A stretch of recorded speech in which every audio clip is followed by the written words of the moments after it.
ஸ்டாலின் இதோட நீங்க நிறுத்திக்கோங்க, மேல திருப்பி அடிச்சா நீங்க என்ன ஆவீங்க அப்படின்னு. அட முட்டாளே, ஜிகேஎம் காலனி, வில்லிவாக்கம், பெரம்பூர் இந்த ஏரியாலாம் திமுக ஆதி காலம் தொட்டு வளர்ந்த ஏரியா.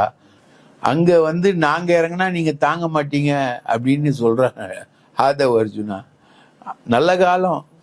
இதே ஒரு சாதாரண டைம்ல அவர் பேசினார்னு வச்சுக்கோ இந்த டைலாக, அவர் மேடையில இருந்து கீழே இறங்க மாட்டாரு.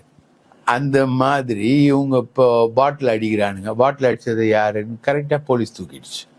தூக்குனா அவங்க 2 பேரும் ஹோமோசெக்ஸ் பண்றோம், ரைட்டுங்களா?